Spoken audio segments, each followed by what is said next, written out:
Só que, rapidamente, o Salvo Spínola, ex-árbitro, né, que comenta a arbitragem, ele publicou aqui no Twitter o seguinte, ó, Comissão de Arbitragem da CBF amplia o conceito de fase de ataque, ou seja, o tempo que dura uma mesma jogada, né, e considera correta a intervenção do VAR ao anular o gol do Vasco contra o Palmeiras. Aí ele frisa que acha arriscado, criou uma jurisprudência para o VAR interferir ainda mais. 2 instrutores FIFA discordam, um da UEFA e outro da Conmebol, ou seja, a CBF, a sua Comissão de Arbitragem, está criando... meio que, pelo que eu entendo aqui, regras próprias. Como se dizia antigamente, né, de rebobinar a fita, né? É isso. Agora, essa fita virtual, ela pode ser rebobinada mais e mais. Então, o VAR, se ele quiser interferir num lance, não vai ter limite isso aqui. Imagina o seguinte... Vai o jogo do primeiro turno, né? É isso, vai anular. Você tem uma falta no meio do campo. O árbitro acha que não foi falta, segue o jogo. E a bola roda 1 minuto. Pimba, gol. O VAR vai lá, não, aqui, atrás tem uma falta aqui. E vai voltar, e os árbitros são muito bananas, eles se curvam ao VAR, salvo exceções, ele vai aceitar e vai anular. Esses são os coveiros... Mas esse eu ainda sei, se for no mesmo lance, esse não. Esse foi um outro lance, o cara chuta a bola. Nem que seja o mesmo lance, se passou um tempo grande a jogada, se desenvolveu, acabou, gente. E o árbitro de campo... reposicionar o árbitro de campo achou que não foi falta. Achou que a falta é falta, não achou que não foi falta. Não tem que interferir. Isso é um negócio perigosíssimo e a gente precisa gritar contra isso. Isso aqui não dá para aceitar. O CNM tem que ser mais questionado, a CBF tem que ser... Não dá para o CNM fazer o que... O CNM não pode ter esse poder, gente. O Ricardo Teixeira não poderia ter o poder de distribuir títulos brasileiros e todo mundo aceitar. Tampouco, seja quem for o chefe da arbitragem, não pode ter o poder de determinar a seu bel prazer para defender os seus subalternos recomendações que ferem o futebol. O que aconteceu domingo foi gravíssimo no estádio do Palmeiras. O gol legal anulado. O Richard Rios, se ele fosse jogador do Fernando Diniz, ele ia matar a bola e tentar sair jogando.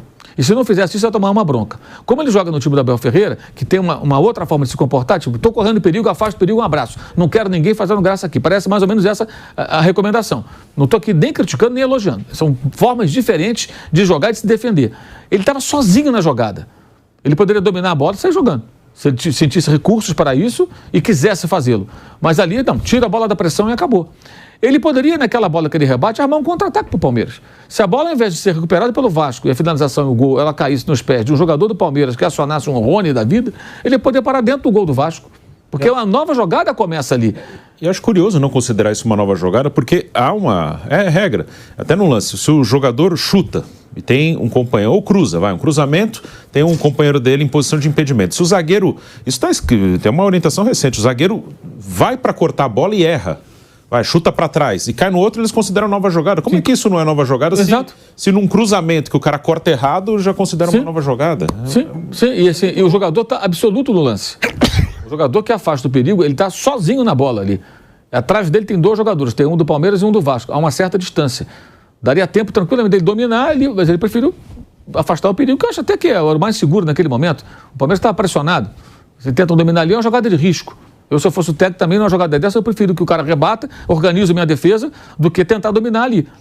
Né? Mas, enfim, ele tinha condições, ele estava absoluto no lance. Então, ele inicia uma nova jogada. Quando ele rebate, da mesma maneira, como eu falei, que foi recuperada a bola pelo Vasco, a finalização e o gol, ele poderia iniciar um ataque. Se a bola cai no meio campo, no peito ali do jogador do Palmeiras, mata no peito, domina, de repente já aciona um contragolpe e poderia ser uma jogada de perigo contra o Vasco. Porque uma nova jogada se inicia. Isso aqui é um perigo, gente. Esse saiu o gol do Palmeiras, você ia anular o gol porque estava impedido o jogador do Vasco lá atrás, e aí como não? Sim. É uma coisa muito boa. Agora, assim, o VAR ele ganha mais poder para interferir. Agora, qual a dificuldade que você nem me tem de admitir que... Mas qual a justificativa dele? Ele não diz que recomeça o lance... Não, eu não estou vendo. Eu estou vendo só aqui o que eu não vi ainda o que você nem me falou. Estou pegando aqui um resumo do Sálvio, né? Que ele fala, a comissão de arbitragem amplia o conceito de fase de ataque e considera correta a intervenção. Ou seja, ele achou correta a intervenção. Pelo que eu li aqui, ele disse, né? Saiu aquele vídeo que ele faz hoje, pelo que eu li, resumidamente, ele disse que o protocolo do VAR foi seguido, né, porque o Bandeirinha não deu impedimento porque tinha a jogada, então eles seguiram o protocolo, depois foram conferir, e que para ele aquele chute do Richard Rios não é uma nova jogada, é a mesma jogada. Como não é uma nova jogada? É o adversário tocando na bola e assumindo uma posição. Ele assumiu. Sim. Ele falou, vou chutar pra frente. Não é o mesmo lance. Por isso que eu falei, por essa lógica, se acontece o que o Mauro falou, ele chuta a bola, o Palmeiras faz o gol no contra-ataque, então ia ter que anular o gol do Palmeiras, porque lá atrás estava impedimento do Vasco. Exato. Muito louco isso. Pela lógica, sim. Por esse raciocínio, porque ele teria que parar, porque a jogada certa seria não um contragolpe do Palmeiras, e sim parar a jogada e o Palmeiras cobrar uma infração pelo impedimento do atacante do Vasco lá. Eles são circenses. Exato. Eles são criativos. Você imagina, eles são capazes, hein? Imagina um negócio desse. Não, o seu adversário estava impedido, o seu gol não valeu. Não, é isso aí. Se não é uma nova jogada, É lógico. Anular o gol se saísse o gol do Palmeiras. O gol do Palmeiras teria que anular. Olha que esse negócio que eu falei aqui sem querer pode virar verdade. É olhar a jogada do primeiro turno, hein? Vamos olhar. Último lance do primeiro turno, teve uma falta, saiu o gol aqui, vamos dar uma mudada aqui. E esse negócio... o que mais surpreende, árbitro FIFA. Foi o Wilton. Foi o Wilton com o Igor Benevenuto no VAR. E isso aconteceu, a primeira vez que eu me lembro que isso aconteceu, que me chamou a atenção, faz tempo isso, eliminatórias de Copa do Mundo, um jogo Argentina e Paraguai, na Bombonera. E a arbitragem brasileira, não lembro quem eram os profissionais da arbitragem naquele momento, mas era uma equipe brasileira, ela volta quase um minuto de uma jogada que é anulado um gol da Argentina. O jogo foi 0-0, era o gol da vitória da Argentina. Eles voltam quase um minuto para encontrar uma falta num paraguaio e anulam a jogada. Isso foi nas eliminatórias da Copa faz tempo ainda. Pelo que eu estou lendo aqui, a entidade aponta que Richard Rios não teve domínio da bola ao afastá-la. Portanto, não há o início de uma nova jogada. Mas eles não entendem de futebol. Ele está sozinho na jogada. Se ele quisesse dominar a bola, ele dominava e saía jogando. É que, claro, como era uma pressão ali, eu até acho que ele fez, mas ele estava sozinho. Não ter o domínio é que você está na disputa. Tem um ele cara... optou por não dominar. Exato. Tem alguém ali contigo ali disputando a bola, ele não tem o domínio, você está na disputa da bola. Ele está sozinho. O que eu falei, ele, como jogador profissional, eu acho que ele deve ter qualidade para dominar essa bola, matar a bola. Se ele pega a criança, domina e bota no chão, ele sai jogando. Dá um passe. Como eu falei, se fosse o time do Diniz, talvez ele fosse orientado numa jogada dessa, dominar e tentar sair jogando. Porque é uma outra forma de se defender e de organizar a sua equipe. Então, é piada até falar que ele não tinha domínio da jogada. Aí também não é desconhecimento de futebol, não. Pode ser também criar uma narrativa para poder defender a decisão da equipe de arbitragem que cometeu um erro crasso. O Vasco tem toda a razão de reclamar. O Vasco, por tabela, o Botafogo também. Para poder acobertar, né? Ele acoberta erros de arbitragem. É um mico atrás do outro, é uma vergonha atrás da outra, é uma comissão de arbitragem que não consegue ser levada a sério. Foi o que você falou, Flávio, é um circo. É um circo. Eles criam regras.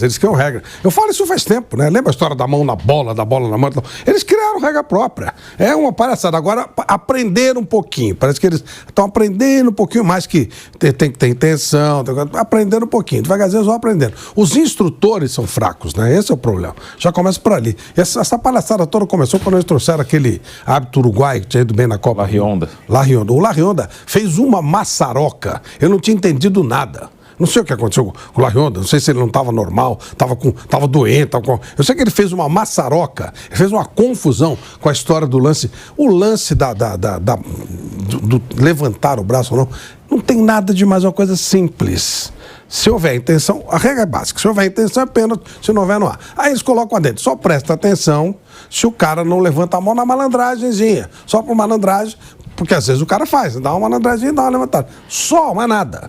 Eles já fizeram uma confusão, um horror, uma desgraça total. O cara chuta a bola, dá uma porrada, bate no braço do cara, eles marcam, o cara cai no chão, a bola vem vindo, o cara tá com a mão apoiada para não meter a cabeça no chão, bate na mão, eles marcam o pênalti. É um negócio horroroso, é um negócio assustador. Eles não conseguiram entender, eles não tiveram nível intelectual para entender e malícia de futebol. É tudo o juizinho que apitava joguinho, né, de criança, de 2, 3 anos. Não apitaram várzea, não pegaram gramado pesado, só apitaram em carpete. Então, tudo eles não têm malícia da bola. Eles não entendem a regra do jogo, a dinâmica do jogo. Não vai andar, não tem jeito. Pior é que o Wilton vai na Copa e faz um bom trabalho. Por que ele não fez essa palhaçada lá na Copa? E aconteceu com ele o que aconteceu com o Klaus, né? Deram um bico nele logo depois do primeiro jogo. Por que o Wilton lá apitou direito? Aqui no Brasil, há uns anos, tinha o Romualdo Filho, que aqui no Brasil ele fazia média com todo mundo, né? Até o apelido dele na época da loteria esportiva estava com muita moral, então ele era apelidado de coluna do meio. Clássico, ele segurava o jogo lá e tal e nada.